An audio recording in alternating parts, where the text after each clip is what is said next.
Hi, everyone. Good afternoon, good evening. Welcome to the Spiritual View.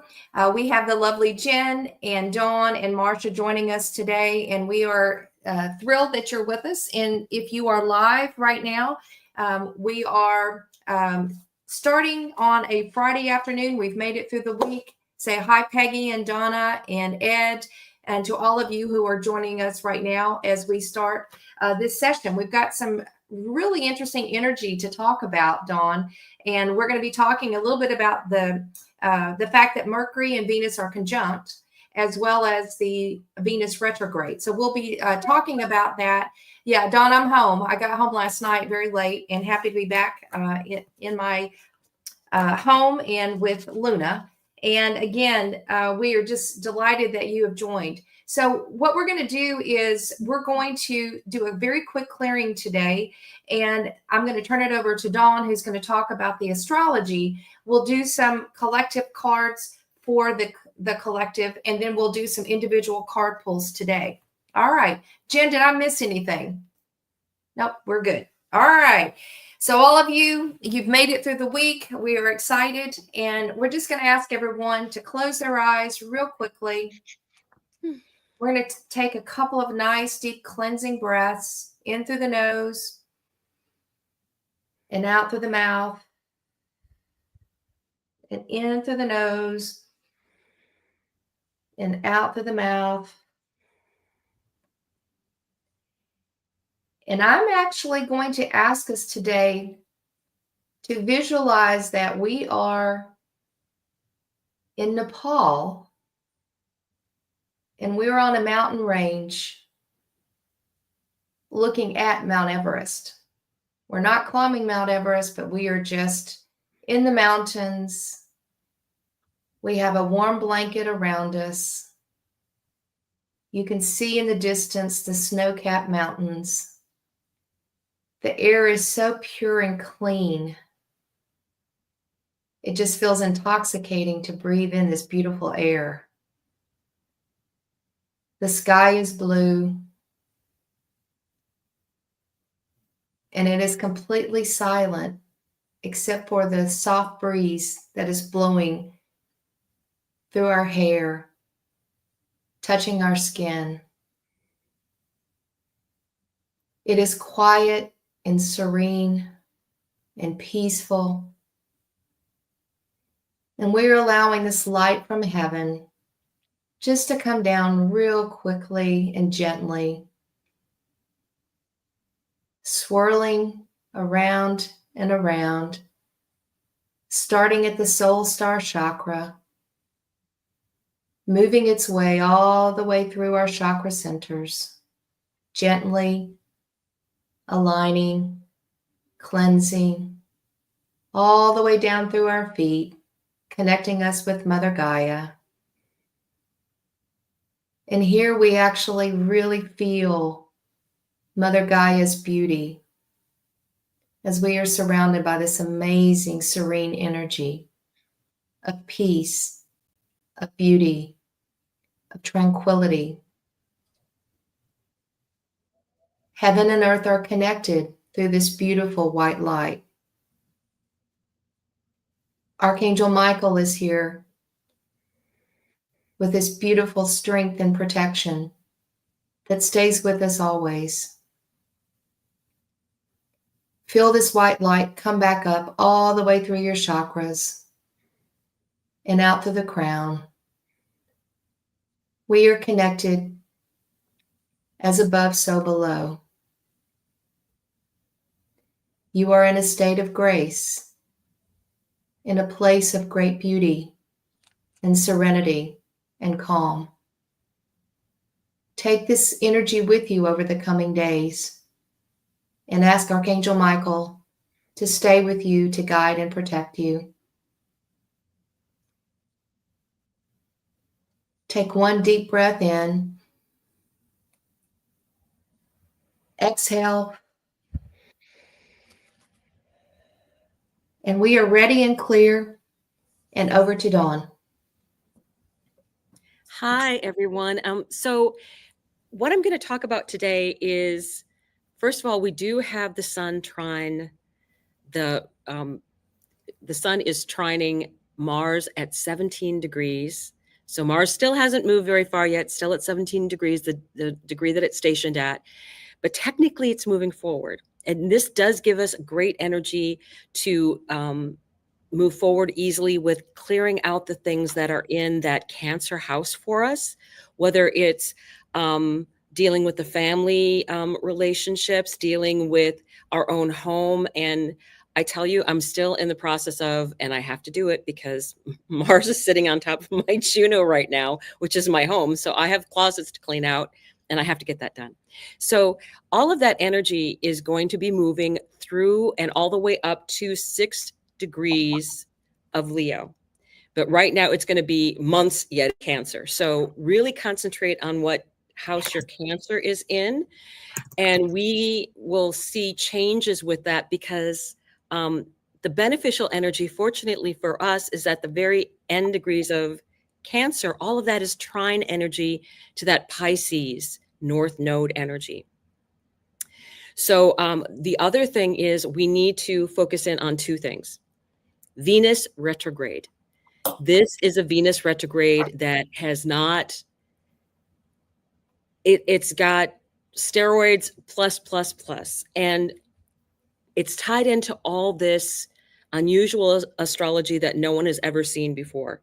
And there was an astrologer, the Leo King, if anybody knows some of his work, but he's not the only one identified it. I watched some other people's work too, where he identified that there are some things that were taking place in the Civil War that show up astrologically right now that were taking place during the beginning of World War II that are taking place right now. Back to the Revolutionary War, that is very highlighted. The Astrology Hub did a bunch of programs on that. And there's little things that are indicated, but what we're seeing now, where there was this indicated and this indicated and this indicated in the chart, now we have things from all three. We have all three of those indicated in this chart coming up. That's how strong it is. It's that strong.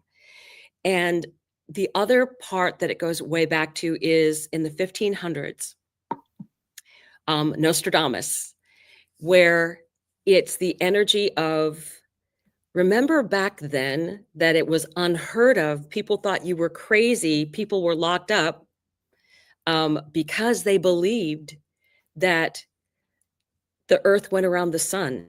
That was considered heresy by the church. People were under house arrest for those very things.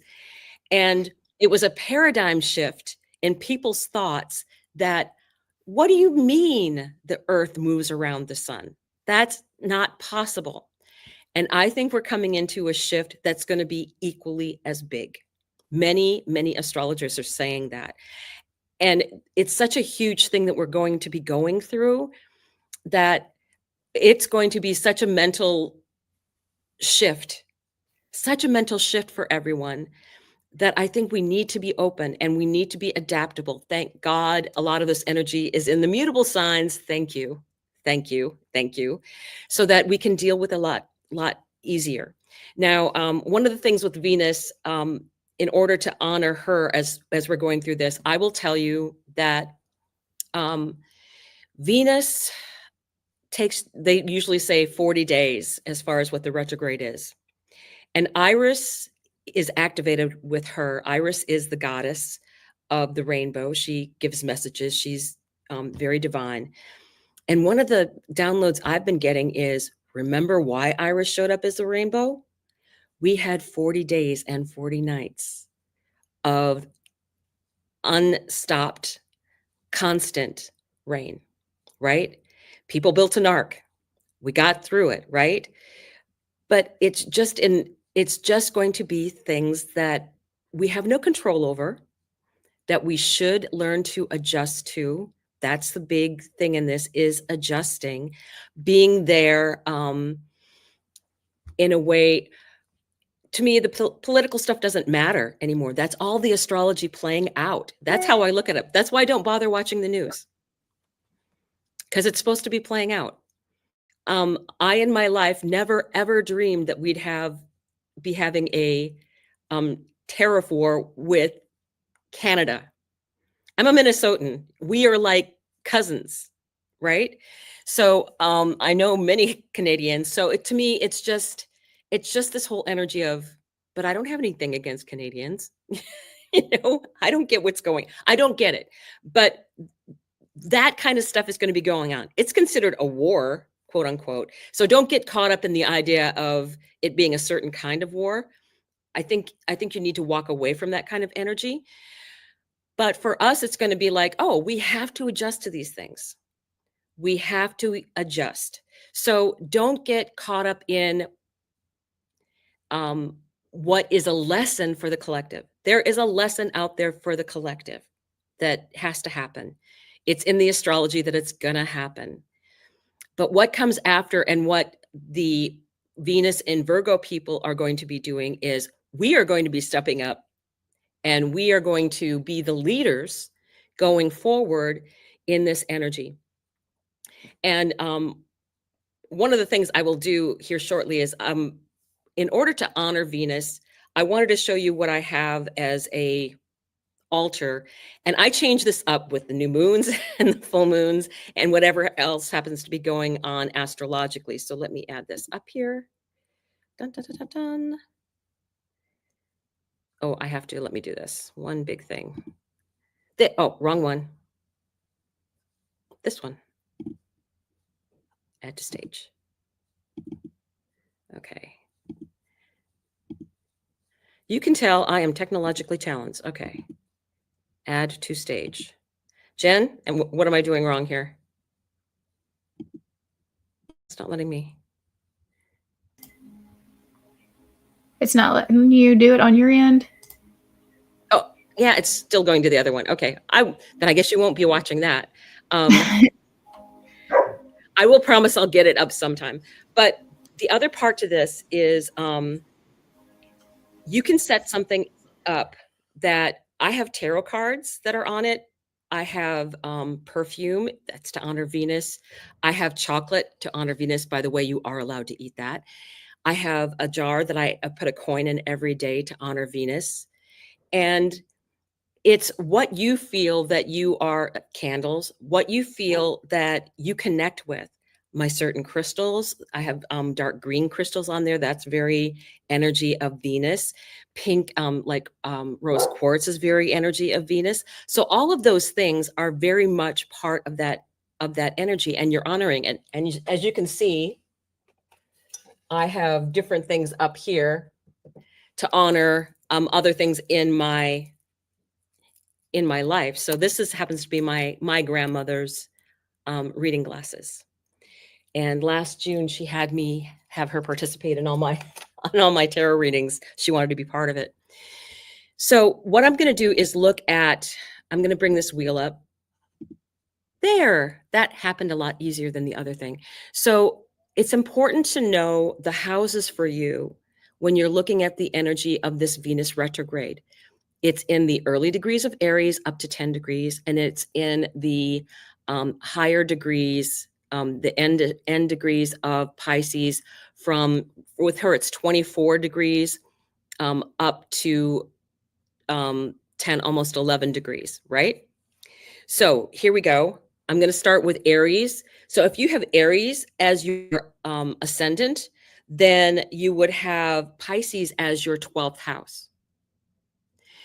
And what is the 12th house? It is about endings, being in that energy of exile. That is a house of exile. It's also a spiritual house. It's also a house of hospitals, prisons, monasteries, very concrete type buildings. It's the house of hidden things. And it's going to be going back into that house. There are anything's in that end of that house for Venus being Pisces. I think that you can get spiritual downloads with this because Mercury is going to be involved. The North Node is going to be involved. Those are the things that can happen for you with this house. And then going into that first house after she is in her area where she's exalted, then it's going to be going into the first house, into your first house. She is coming back and going to be in charge. And that is the energy that will be for Aries rising. Now, if you have Taurus as your ascendant, then you will have Aries as your 12th house and Pisces as your 11th house. So here is where you would be working with that energy of what may be new for you coming in. Don't forget, we're going to have an eclipse in Aries. So the 12th house for you, which would be Pisces, that is the house of community. And that's the house of friendship. Taurus would be a great friend, because of that 11th house energy in Pisces, energy in Pisces, not Cancer. But the spiritual level of what things are going on in the 11th house, which is about friendships, groups, connections, networking. It's the house of luck. It's where you're seen out in the public. And that's a very Venus type thing. Venus is exalted. And when she does her direct, then what will be happening is that she is going to be moving forward with power. So it's like you will get your glow up, basically, is what I think with her moving forward from that 11th house energy. Now, if you have Gemini, I'm a Gemini, Gemini rising, then that energy would be in your 10th house, the midheaven, career, actions, inspiration, the public. And that happens to trine my sun, which is a Cancer sun. So think about your own personal placements here. Anything at those degrees, 24 through 10 in your chart. So I'm getting career things. The downloads I'm getting right now are unbelievable that are happening for me. So that's very much what's going on in my public career area of my chart. And then you have this area again that Venus is going to be going back into for me. That's going to be, again, friends, groups, affiliates, networking, people that you choose to associate with.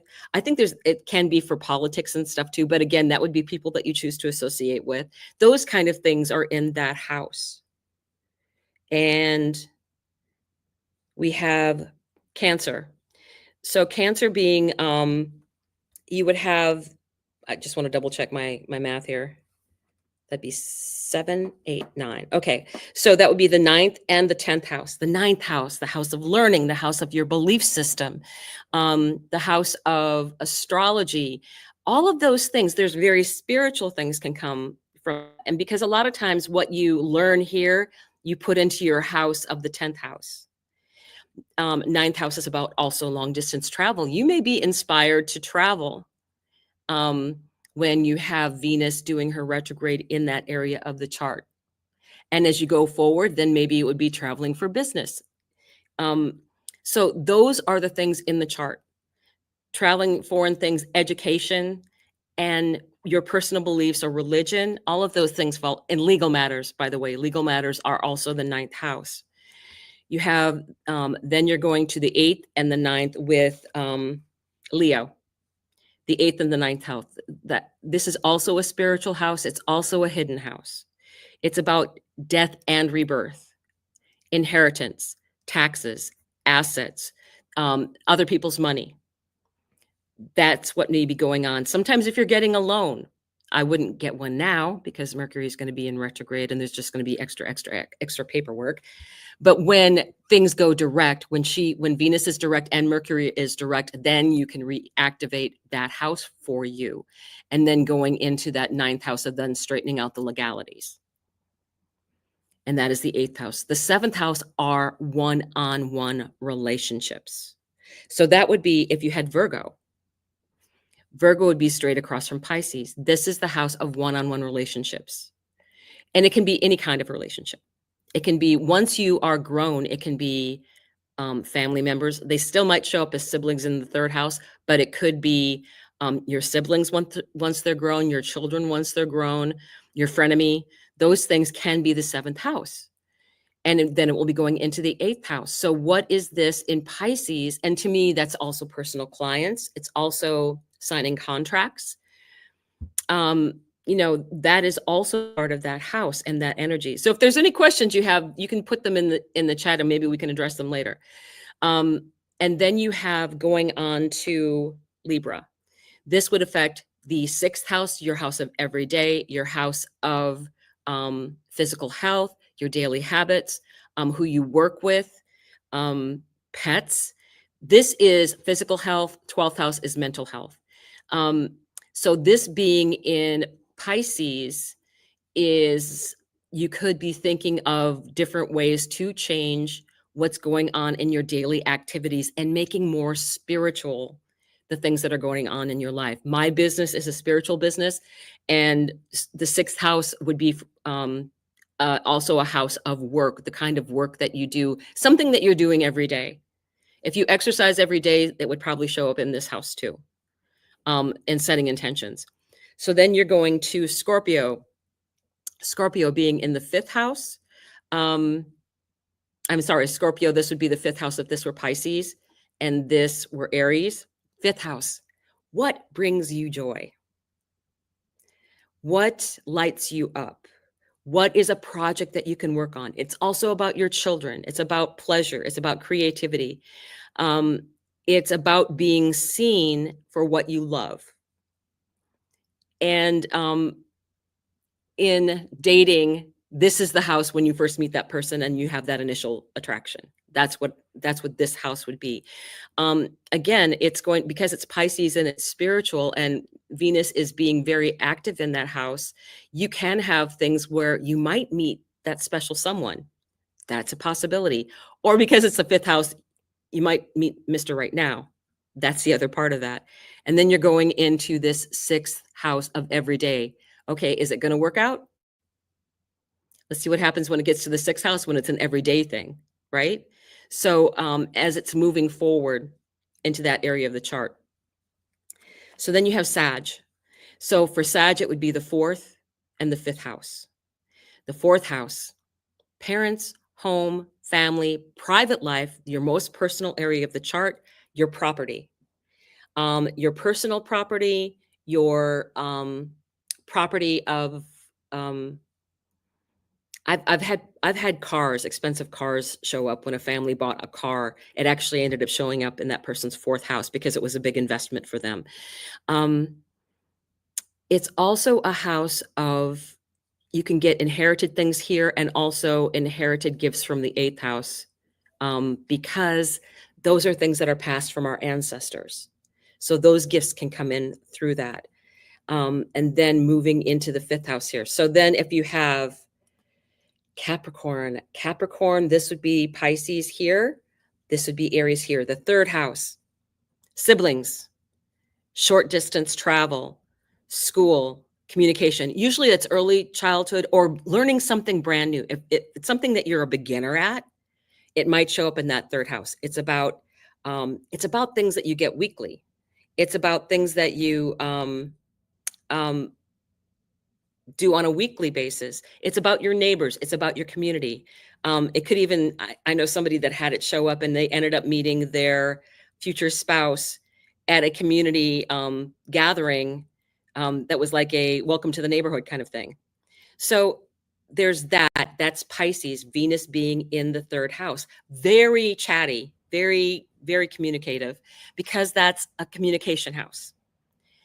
And then going into the fourth house, more of the privacy. The second house.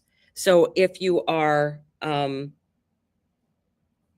Aquarius, the second house is personal assets, personal income, finances. What are your resources? And your resources may be your personal gifts.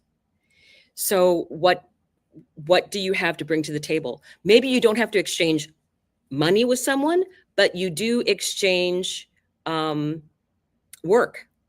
You know, you don't have to have money. You can do things like, oh, well, I want eggs. I don't have the eggs, but if I get a dozen from you, I'll make a cake with some of them, and then I'll give you the cake if that works. You know, just different things that you can do. And then that takes us back around to the first house, which we've already covered. So did that make sense, hopefully, what's going on? Okay. Any question with that at all? Let me get rid of that. Remove. So yes, remove from studio. Okay. So basically that's going around with the house systems. It doesn't matter which house system you use. If you want to use a different one, the houses still mean the same things. It's just where they start. The degrees are always the same no matter what system you use in the signs. It's 30 degrees each sign. It's the house systems that change that information. So can I ask, just for those that would be watching, what would make the difference of which house system you would choose to use? Basically, the like Placidus is where it looks a lot more at what the beginning is, where the ascendant starts. The ascendant is always important in any house system because it determines the first house. But with that system, anything moves on from that, and the houses are different sizes. There's a number of them, like porphyry, that are different sizes. Whole house signs are more of an ancient technique, and there's equal sign houses that are another technique. So what you find resonates with you. If someone has explained something to you in Placidus and that resonates with you, then use Placidus. That's fine. I know that usually when I do readings, I do them with the whole sign houses, and it makes a lot of sense to the person.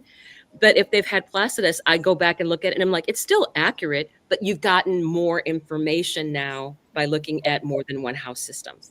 So it's not inaccurate no matter what house system that you're using.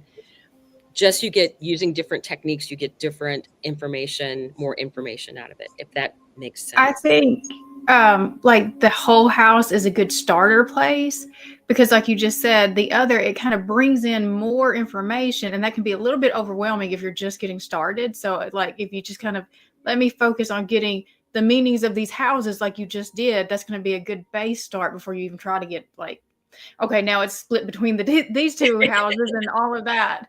Yeah. I mean, it's fascinating, all the stuff that we can get. I just wondered how you got to choose between the two. So. Well, I am a past life astrologer. That shows up actually weirdly in my chart.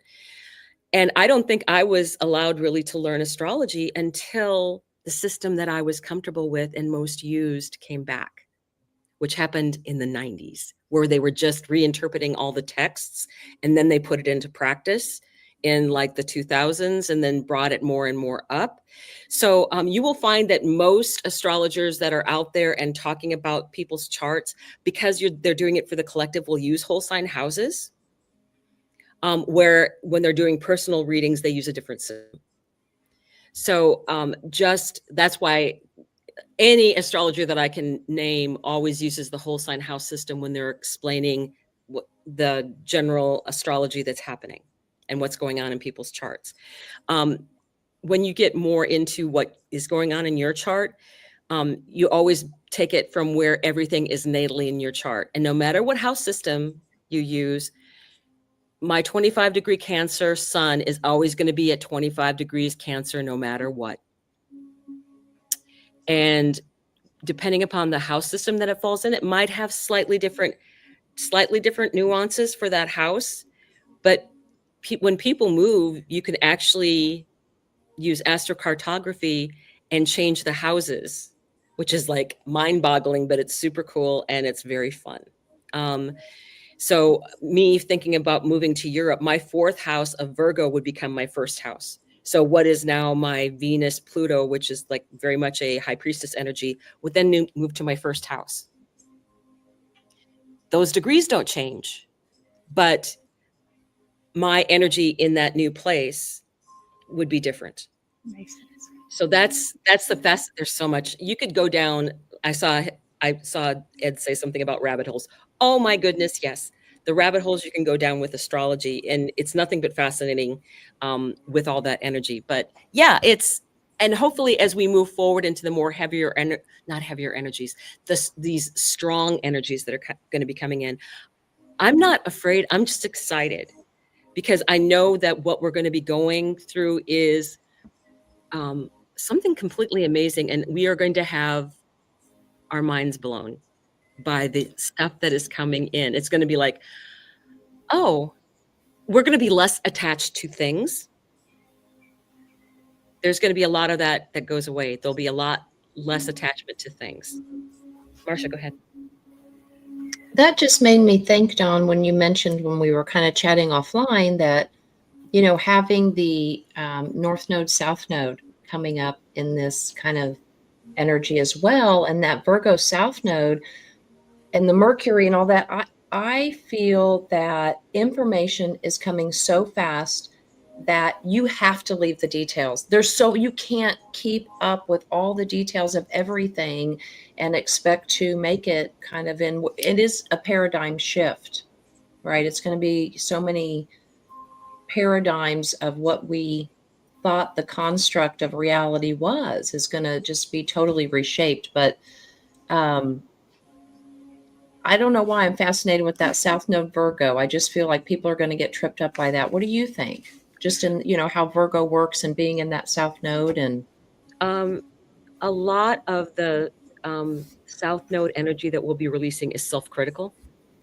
That especially because Venus is in that with us, guys, it's very much about the energy of us being less critical of ourselves and us feeling I've had stuff come up this week because I've been going through like a course regarding past life, and you look at what your childhood was. I was raised by someone who didn't even have an 8th grade education, who didn't have much value for women.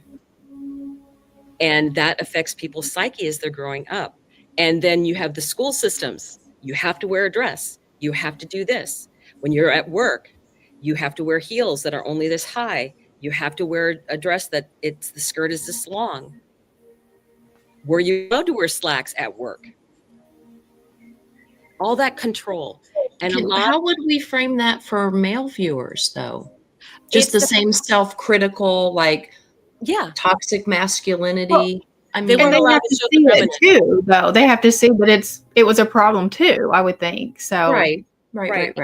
And that they weren't allowed to have that feminine energy. Truly, they weren't. They were like, you can't, rub some dirt on it and get up, right? Don't or be a stay baby. Stuck in your head. As long as you think about it, you don't have to feel it. Yeah. Right. And not addressing their feelings at all. I think that's how the masculines are getting affected right now. It's literally the feelings that she just said. And that's what's coming back. And they don't have any tools to deal with it. Honestly, they don't. It's just like, I'm unhappy. Now what do I do? I've been avoiding this, feeling this for all these years, and now I can't avoid it. It's just literally right in their face. Yeah. Ed, I wasn't allowed to get my ears pierced till I was 18. So ha. Yeah. But that's, boys can't like dolls. Exactly. They weren't allowed to show emotions. So I'm right there with it. It's about releasing that self-critical stuff and being able to express their feelings and where that's going for them and taking things to a more spiritual level. Virgo is the practical daily stuff, and Pisces is the spiritual higher level of that. Yeah, the men that don't cry. Well, what happens to the men that don't cry? They die of heart attacks. Yeah. Right? So it's not like it's because they've had a crippled divine feminine in them. Everybody has both. Yeah. And so I do feel that way, that we are trying to work through that, but we've just started. It only got here in January. We have a long road to go with this. We just got rid of the, having your own sovereignty and leaving, the toxic relationships, or whether, it's like, there's family relationships that I've had that I struggled with. And then you learn that that's just not a good relationship for you to be in. Yeah. And that's the final conclusion is, okay, that may be a family relationship, but that energy is so toxic that there's nothing that is fixable in it. And you have to honor yourself enough, which Virgo South Node, we were probably having issues with giving ourselves that authority that I feel we have a right to make our own decisions and not be guilt tripped, not be triggered by, oh, you only, Gaslighted. yeah, gaslighted, exactly. I'm like, I swear my family took training in passive aggressive. It's a very Minnesota thing anyway, passive aggressive. Oh, isn't that church ladies thing, right? So bless their little Oh, heart. that's the deep South, baby. Yeah, Yeah. bless your heart. Yeah, bless your little heart. Isn't that special? Isn't that special? Yeah, so those kind of phrases. But honestly, I think it's hard for men right now because at least women, we had feelings and we could talk about it with each other. They were taught never to communicate. Well, yeah, they're shutting down. So the Right. women have just embraced these emotions that have hit us full force, and then the men are just in complete panic and shut down. So Right. And I know someone that said that they had a bunch of clients that were coming in as psychoanalysis patients, that a lot of them were men. And then they're like, I never see men in my practice. It's the women that come in to deal with stuff. And the men were coming in like, I need help. coping skills are gone. Yeah. Right. Exactly. So I think that that is something we have to have grace for. There's so much astrology. Cheroklo is going to be in a sextile with Chiron, and on this first eclipse. And guess who's going to be right there with Chiron at the same degree? Oh, gee, it's it's that whole energy of, well, it started back. It's Iris that's going to be showing up. And it's this energy of she is there for the messages of healing that are going to be coming in. Iris is the messenger, but what she's doing is pointing out where the message is coming from. We will have Mercury. I'm sorry, is it Mercury? No, it's Venus and Pluto will be in a sextile. That's tough energy. Pluto is trying to help her, but it's tough love. It's that tough teacher. And once she goes back into her retrograde and has been through all of that, she's going to come back out and meet him for the third time in her own power. And he's going to help her forward. But right now he's giving her a hard time because he wants her to work through this. And so there's a lot. I know that there's a lot of astrology. I know I spent a lot of time on it. But it's just that big.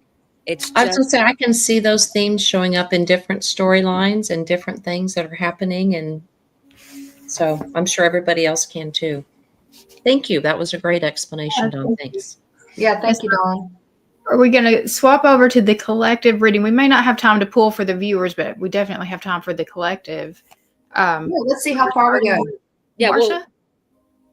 Yeah, I'm up first. So pulling for the collective, I like to start with my Intuitive Whispers deck. And y'all, this card came out, if it wasn't last week, it was the week before. And I don't remember if this was in the personal readings, but it's the Unraveling. And boy, in this Venus time, we're going to get a chance to unravel some stuff, it sounds like. So let's read what Spirit has to say for us.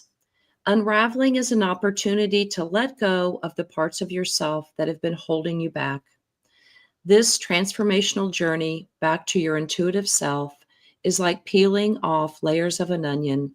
Each layer that is uncovered brings a deeper understanding of yourself, creating a new confidence and a new ease.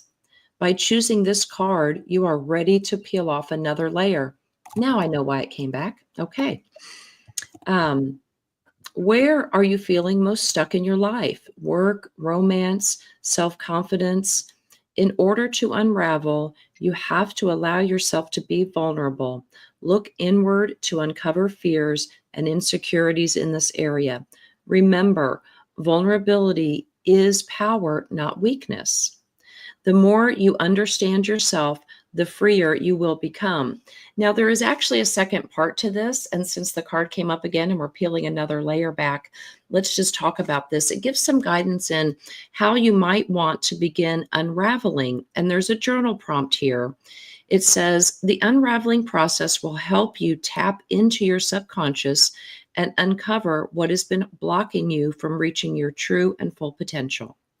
So grab a notebook and pretend like you're doing ad libs, and you're going to fill in 2 of these. But, thinking of this Venus and the things that Venus represents, and we've talked about, it can be a lot about money. It can be about your values. It can be about your self-worth.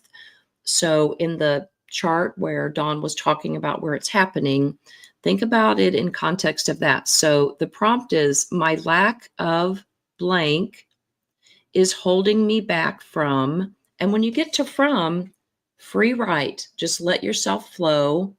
Think about the things Dawn said that you'll be releasing, the things you weren't allowed to do.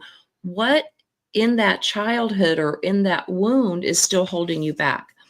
So think about that for a journal prompt. And it just says to write free form, and then to obviously go back and study through that. But the journey of the unraveling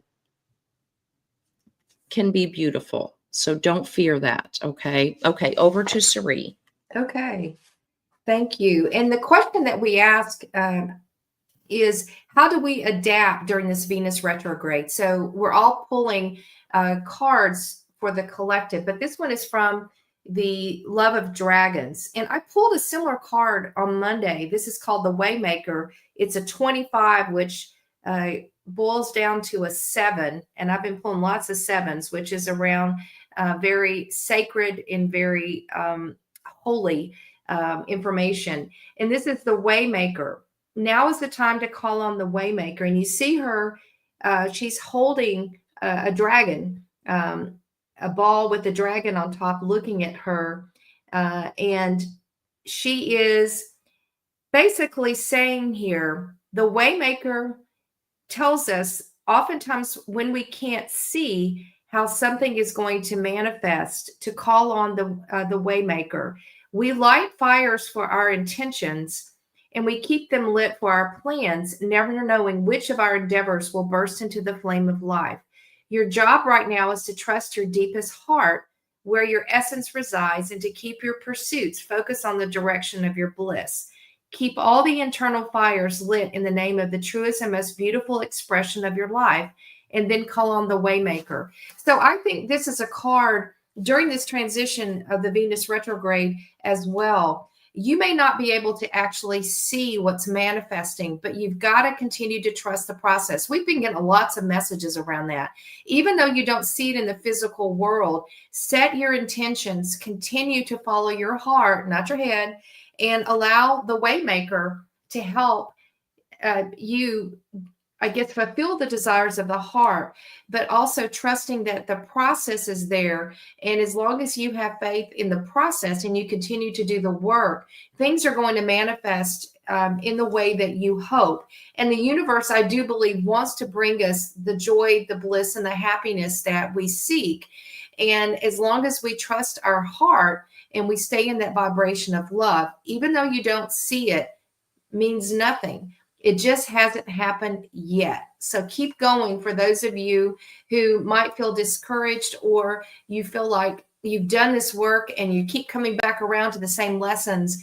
Spirit is basically saying it is manifesting, and to have that patience, faith, and trust that it's going to come to fruition. So I will pass next, I believe, to Jen. Okay, so we really are telling the same story here, because I had the angel number 444 to go with my card anyways, and I wrote down trust the process, and it's about we're being very supported and guided right now. It's about divine protection. And then the card that I pulled from the Kuan Yin Oracle is To the Celestial Mountain, and it's calling for us to see things from a higher perspective, to rise above our current limitations, and know that we are being guided, even if it's a difficult path, because going up the mountain, I'm just kind of like climbing up the mountain is not easy, but we have everything that we need, and we're being supported and guided all the way through it. So it says there are times when divine energy is needed to help us achieve our spiritual goals.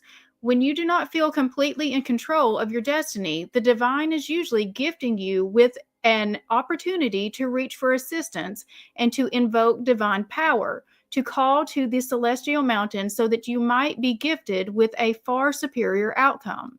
Your permission to beings that love you unconditionally to offer you help is an expression of spiritual empowerment. You empower those forces to come to your aid and to help you manifest your life purpose and destiny. And so the forces are there, but you have to call in for them to help you as well, because it's the free will. And so just knowing that they're there, knowing that you're supported, and the trust in the process. And like what Sari was saying, just because you don't see it right here in front of you yet, doesn't mean that things aren't working behind the scenes to get you exactly where it is that you're wanting to go. All right. So Dawn, over to you. And that's very interesting because this is a Roman numeral 4 card, the divine dragon, right? I'm just getting all kinds of messages right now. A dragon chooses you. You do not choose the dragon. A dragon's power connects you to your own power from within to stand sovereign. It's also connected to your root expression of power, fire, and even sexual energy. You cannot serve the collective without yourself first being alive and ablaze. Allow the dragon's fire of purification to cleanse you. In the East, the dragon was seen as a mythical guardian with influence over all the elements. In the West, it was feared as a fire-breathing serpent because people didn't fully understand the magic and divine wisdom dragons carry. There's an awakening of the dragon archetype now, and you can embody that with this cosmic conversation. Your power is engaged for a purpose, breathing fire when needed. You have everything that you need. The dragon chooses you. The dragon chose you for a reason. You have that power within you that the dragon is calling to. Reach out for your spiritual gifts. That's what this North Node in Pisces, and Neptune being there, and Mercury being there, and Venus being there, and eclipses are coming. You have this power. If it falls away, it was never meant for you. Keep moving. So we will go back up to Marcia. Okay, y'all. And so we're going to move. And Sari, thank you for introducing the collective reading. I just forgot. So anyway, we're going to move into do some personal reading. So if you have dropped a heart in the chat, we've pinged in on a couple of those. And Lucy, you were the first one that I pinged in on today, and I'm drawing from the Gaia deck. And Lucy, you got, speaking of 4s, this is a number 4 card, and it's called the Dream. The key words here, something is revealed, insights and breakthroughs. And let's just focus for a second on that full moon. We do have a full moon coming up next week. It is the eclipse energy. So, Lucy, I feel like we're all going to feel eclipse energy, but it might have a special meaning around that time coming through your dreams. So let's pay attention. Okay, you will soon break free from a situation that has been causing you concern. Something will be revealed either in a dream or through someone you know and trust. The information you receive will give you an insight into something that has remained hidden from you for quite some time. This will be a big relief for you as you realize that your concerns and fears were unnecessary or unfounded.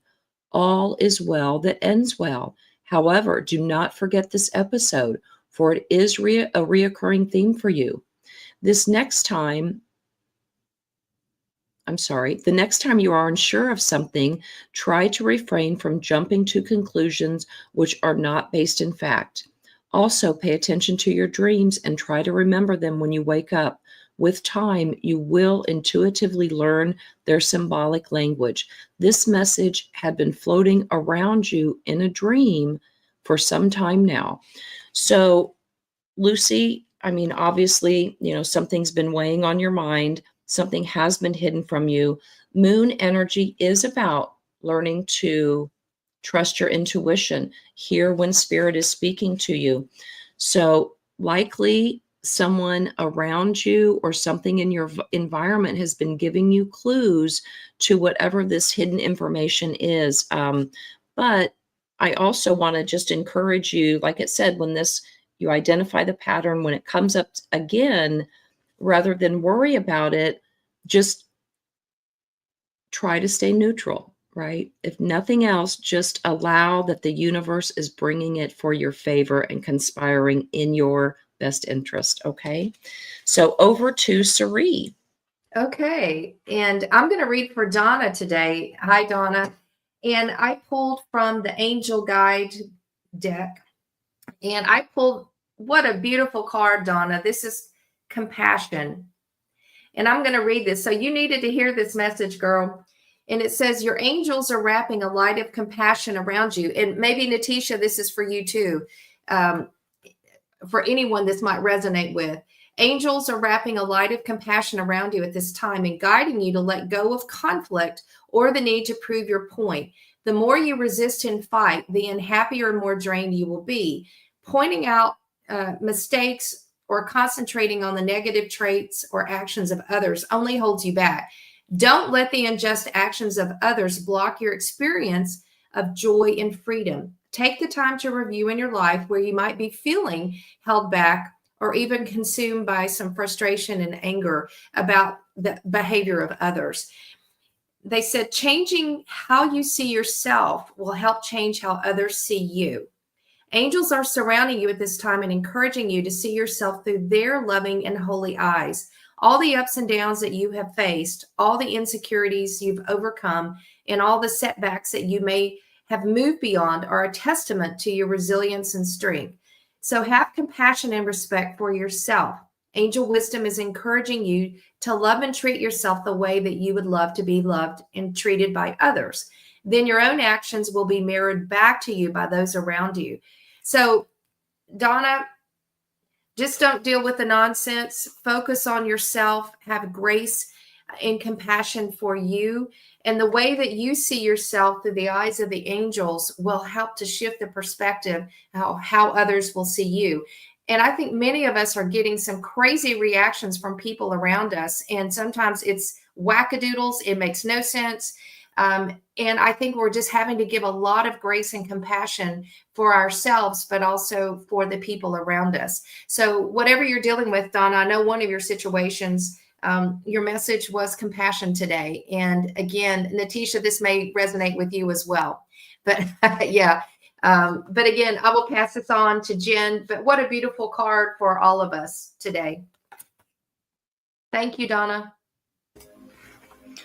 Okay, so I have pulled for Ed, and it says that he wobbled the whole week, so we do not want you wobbling. Let's get you some information. So we've got from the Healing the Inner Child Oracle is what I pulled for you, and I pulled entanglement. And so, I mean, that kind of pulled me right back to Marsha's card about that unraveling. We've got just lots of things that are still connecting us back to that old energy of the past, and until all of that stuff really gets cleared out, we're not going to be able to completely move forward. So we are born into a story that is already being told and has been told over many generations. We must untangle the threads that keep us bound to the limitations of this story in order to step into our lives as empowered adults. We release entanglements by identifying the fears, beliefs, and behaviors that we have adopted and that keep us bound to suffering over the generations. We need to bring to light who and what was excluded or silenced. As long as someone in the family lineage is excluded, the repercussions will be felt by everyone in the lineage. An effective way of releasing entanglements is to identify and release your worst fear. And I'm going to stop right there because I think, Ed, you are the one. I think that's like you are the one that's being the excluded one. And so there's something there that needs to be healed from that. I'm going to move over to this other part where it says, what was your worst fear as a child and what is your worst fear as an adult? Write them down and describe how you would feel if that worst fear came true. If you can't pinpoint a worst fear, recall a story that you have heard or a moment from a movie that struck you. In that journey below, you are going to let go of your fear by offering it back to your lineage, releasing it to the ancestors who shared this fear with you. Say it out loud. Dear ancestors, my inner child and I are here to offer back to you what is yours. That journey, I actually did that not this week, but last week's Tuesday, that you can actually walk through the journey that it's talking about. And I mean, it is a beautiful journey where like you're really connecting with your ancestors and you're giving back to them the stuff that they tried to give to you that you were supposed to like transmute and get rid of. And so this is a great, just go back to that one. It's not, like I said, this week's Tuesday, but last week's Tuesday. Do that journey. And I think that that's going to help you release some of this stuff that's been coming up for you. All right. So on to Dawn. Hello, and I'm doing Spirit Dragon Tarot. And because I wanted to also address this question, does the degree affect the house? Yes, depending upon the house system that you use. It wouldn't affect with the whole sign houses, but just about any other it would. You're asking a question whether what the decan would be for that house, first, second, or third. Yes, it would make a difference based on the house system. And that is a bit more advanced astrology. I don't use the decans a lot, but there's certain systems that I use that I like them in. The initial one that I learned, I was like, it considered me a novice at a lot of things in life. And I'm like, on my spiritual journey, and I'm like, no, more advanced than that.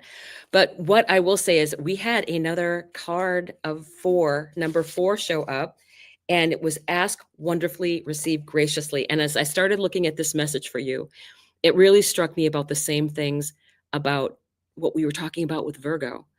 So I think this is an important message for everyone, but especially for you. Don't be afraid to ask for what you want, to set your intentions. We can do that anytime. Congratulations, you are ready to fully receive exactly what you want, but only if you ask. Too many of us are stuck in the habit of giving and being of service, but this is only one half of the infinite dance. Allow others to experience the joy of giving and serving you. Life is a room service menu awaiting your delivery instructions. You just need to ask. And ask like you've already received it. That, thank you for bringing me that raise. I really love all I'm doing with the money. You act like it's there already. And you're just waiting for it to show up. That, oh, now I'll go and make my plans to do this or do this. And allow other people to help you. We are so, so guilty, people that have this Virgo energy, of not letting people help you. Why not? They might have the perfect solution for you. Let them help you. So I really want everybody to get that sense, is that we're not asking enough. We're not asking high enough. Neptune is without limits. So is Pisces. Whatever you're asking for, it's not nearly enough that you could have. That there's so much more, that this or something better. The universe is not going to run out of stuff. Never. And we are going to be getting better and better and better and better at bringing that stuff in. I'm convinced of it. So go forward with that energy. And with that, I think we're going to go back to Sari then. Is that correct? Yes. And we're going to close out, but I got a new deck, and I'm going to do a quick collective message because this card just fell out. This is from the Akashic Records Oracle deck. And this is called the Law of Polarity. All right. And it's a beautiful message, and it's very consistent with what we've been talking about. It says, when we are creating, we are also destroying. When we are expanding, we're also contracting. When we are ascending, we are also descending. When we are living in our fullest expression, our shadow is also there to greet us. Where we see darkness, there's an equal amount of light to greet it. When this card appears in your life, it's to remind you that whatever angst you may be experiencing, it is only temporary. And it's a reminder that there is a polarized force contributing here. The law of polarity will always seek to create equilibrium within itself, just as you are divinely coded to do so. So for many of us, we are experiencing a lot of extremes, polarity, the light, the dark. fear and love. And we're seeing a lot of behaviors vacillate between the two. But remember, if you are in a struggle or a period of darkness, there is equal amounts of light that are coming in. So whatever your journey is right now, and some of you have said some very beautiful things in the chat about your challenges and how you feel, and thank you for sharing those, because we are all experiencing these polarities of energy. But the law of the universe seeks to have equilibrium. So if you are in the dark, the light is coming. So do not give up hope. And with that, we are going to close out today. We are so grateful. So much fun today. Great messages, Dawn. Thanks for the geeking out on astrology. It was a lot of fun. And we'll see you again Monday at 10 a.m. Eastern Standard Time. In the meantime, everyone have a safe, beautiful, and serene weekend. Stay balanced and grounded. We're sending you lots of love, and we will see you next time on Monday. Take care.